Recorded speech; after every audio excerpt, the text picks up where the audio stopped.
Praise the Lord. इस video में हम बात करेंगे कि इजरायली, यहूदी, सामरी, अन्य जाति और कलीसिया कौन है।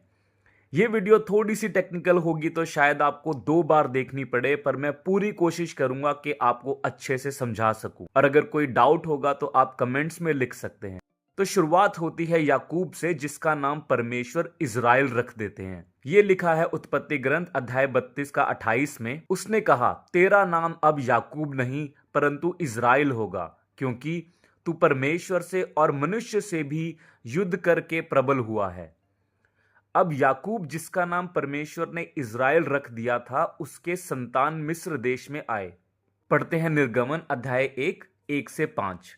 इजराइल के पुत्रों के नाम जो अपने अपने घराने को लेकर याकूब के साथ मिस्र देश में आए थे, ये हैं, अर्थात रुबेन, शिमोन, लेवी, यहूदा, इस्साकार, जबुलून, बिन्यामीन, दान, नप्ताली, गाद और आशेर।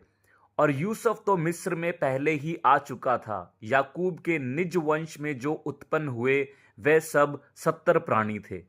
अब याकूब यानी इजराइल की मृत्यु हो जाती है, और ये लिखा है उत्पत्ति ग्रंथ अध्याय 47 का 28-29 में।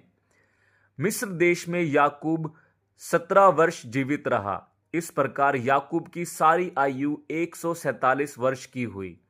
जब इजराइल के मरने का दिन निकट आ गया, तब उसने अपने पुत्र यूसुफ को बुलाकर कहा, यदि तेरा अनुग्रह मुझ पर हो तो अपना हाथ मेरी जांघ के तले रखकर शपथ खा कि मैं तेरे साथ कृपा और सच्चाई का यह काम करूंगा कि तुझे मिस्र में मिट्टी ना दूंगा। तो शुरुआत में सिर्फ याकूब का नाम इजराइल था, पर बाद में याकूब यानी इजराइल की संतानों को, जो 12 गोत्र थे, उन सभी को भी इजराइल या इजराइली कहा जाने लगा। और प्रभु परमेश्वर ने इजराइल को बहुत सारे अलग अलग नामों से पुकारा। एक एक करके सब नाम पढ़ते हैं। पहला नाम है इजराइल या इजराइली। पढ़ते हैं निर्गमन अध्याय 4 का 22। और तू फिरौन से कहना कि यहोवा यों कहता है कि इजराइल मेरा पुत्र वरन मेरा जेठा है। लय व्यवस्था 1 का 2। इजराइलियों से कह कि तुम में से यदि कोई मनुष्य यहोवा के लिए पशु का चढ़ावा चढ़ाए, तो उसका बलि पशु गाय बैलों व भेड़ बकरियों में से एक का हो। गिनती की पुस्तक अध्याय 1, 2 और 3। इजराइलियों की सारी मंडली के कुलों और पितरों के घरानों के अनुसार एक एक पुरुष की गिनती नाम ले लेकर करना। जितने इजराइली 20 वर्ष व उससे अधिक अवस्था के हों और जो युद्ध करने के योग्य हो, उन सबों को उनके दलों के अनुसार तू और हारून गिन ले। दूसरा नाम है याकूब का घराना, याकूब या याकूब की संतान, क्योंकि सभी याकूब से ही उत्पन्न हुए थे। पढ़ते हैं निर्गमन अध्याय 19 का 3। तब मूसा पर्वत पर परमेश्वर के पास चढ़ गया, और यहोवा ने पर्वत पर से उसको पुकार कर कहा, याकूब के घराने से ऐसा कह और इजराइलियों को मेरा यह वचन सुना। अब इस वचन में याकूब का घराना और इजराइलियों अलग अलग कहा है। आपको इसमें कंफ्यूज नहीं होना, सारे ही याकूब के घराने से हैं और सारे ही इजराइली हैं। बस जो सीधा याकूब से उत्पन्न हुए हैं वो याकूब के घराने के हैं, और जो याकूब के बच्चों से उत्पन्न हुए हैं उनको इजराइली कहा गया है। यिर्मयाह 2 का 4। हे याकूब के घराने, हे इजराइल के घराने के कुलों के लोगों, यहोवा का वचन सुनो। व्यवस्था विवरण अध्याय 32 का 9। क्योंकि यहोवा का अंश उसकी प्रजा है, याकूब उसका नपा हुआ निज भाग है। भजन संहिता 105 का 6। हे उसके दास इब्राहिम के वंश, हे याकूब की संतान, तुम तो उसके चुने हुए हो। तीसरा नाम है मेरी प्रजा। प्रभु परमेश्वर ने कई जगह इजराइलियों को मेरी प्रजा भी कहा है। पढ़ते हैं निर्गमन अध्याय 5 का 1। इसके पश्चात मूसा और हारून ने जाकर फिरौन से कहा, इजराइल का परमेश्वर यहोवा यों कहता है कि मेरी प्रजा के लोगों को जाने दे कि वे जंगल में मेरे लिए पर्व करें। लय व्यवस्था 26 का 12। और मैं तुम्हारे मध्य चला फिरा करूंगा और तुम्हारा परमेश्वर बना रहूंगा, और तुम मेरी प्रजा बने रहोगे। व्यवस्था विवरण अध्याय 27 का 9। फिर मूसा और लेवी याजकों ने सब इजरायलियों से यह भी कहा कि हे इजराइल, चुप रहकर सुन। आज के दिन तू अपने परमेश्वर यहोवा की प्रजा हो गया है। यशाया 1:3। बैल तो अपने मालिक को और गधा अपने स्वामी की चरनी को पहचानता है, परंतु इजराइल मुझे नहीं जानता, मेरी प्रजा विचार नहीं करती। चौथा नाम है इजराइल का घराना। पढ़ते हैं निर्गमन 16:31। और इजराइल के घराने वालों ने उस वस्तु का नाम मन्ना रखा, और वह धनिया के समान श्वेत था, और उसका स्वाद मधु के बने हुए पुए का सा था। यशाया 5:7। क्योंकि सेनाओं के यहोवा की दाख की बारी इजराइल का घराना, और उसका मन भाऊ पौधा यहूदा के लोग हैं। और उसने उनमें न्याय की आशा की, परंतु अन्याय देख पड़ा। उसने धर्म की आशा की, परंतु उसे चिल्लाहट ही सुन पड़ी। यिर्मयाह 2:4। हे याकूब के घराने, हे इजराइल के घराने के कुलों के लोगों, यहोवा का वचन सुनो। यहेजकेल 3:1।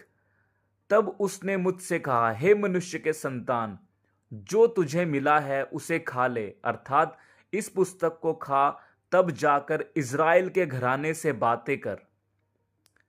इसी वजह से प्रभु यीशु मसीह ने मत्ती 15:24 में कहा था, उसने उत्तर दिया कि इजराइल के घराने की खोई हुई भेड़ों को छोड़ मैं किसी के पास नहीं भेजा गया। क्योंकि प्रभु यीशु मसीह सिर्फ इजराइल के घराने के लिए ही आए थे, पर इजराइलियों ने उन्हें नहीं अपनाया और प्रभु की नजर हम पर यानी अन्य जातियों पर पड़ी। खैर, इस बारे में एक अलग वीडियो में बात करेंगे।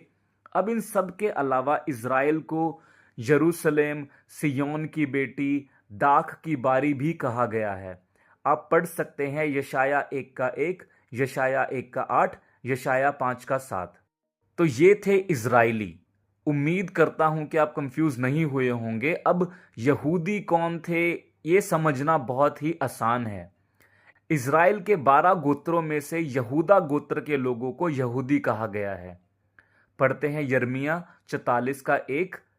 जितने यहूदी लोग मिस्र देश में मिगदोल, तहपनेस और नोप नगरों में पत्रोस देश में रहते थे, उनके विषय यिर्मयाह के पास यह वचन पहुंचा। दानियल 3:8। उसी समय कई एक कसदी पुरुष राजा के पास गए और कपट से यहूदियों की चुगली खाई। एस्तेर 9:23। और यहूदियों ने जैसा आरंभ किया था और जैसा मुदरके ने उन्हें लिखा, वैसा ही करने का निश्चय कर लिया। आपको याद होगा कि प्रभु यीशु मसीह कौन से गोत्र से थे। अगर याद नहीं है तो पढ़ते हैं मत्ती अध्याय 1:2 और मत्ती अध्याय 1:17। और इब्राहिम से इसहाक उत्पन्न हुआ, इसहाक से याकूब उत्पन्न हुआ, और याकूब से यहूदा और उसके भाई उत्पन्न हुए।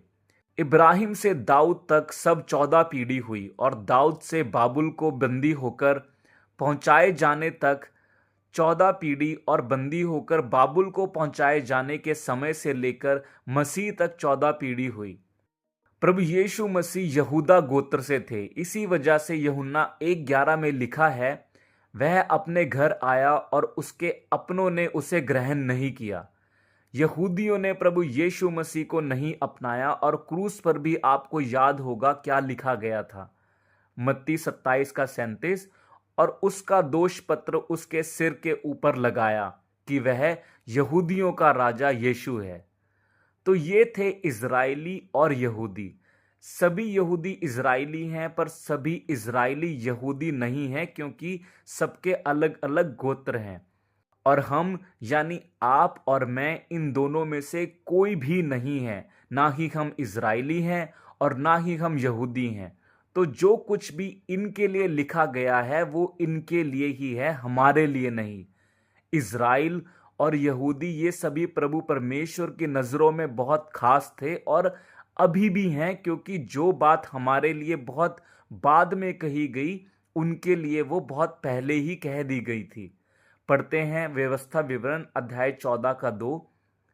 क्योंकि तू अपने परमेश्वर यहोवा के लिए एक पवित्र समाज है, और यहोवा ने तुझको पृथ्वी भर के समस्त देशों के लोगों में से अपनी निज संपत्ति होने के लिए चुन लिया है।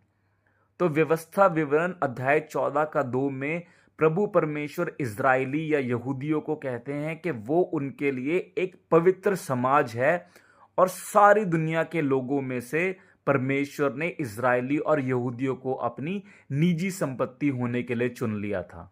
अगले पार्ट में हम बात करेंगे कि सामरी, अन्य जाति और कलीसिया कौन है।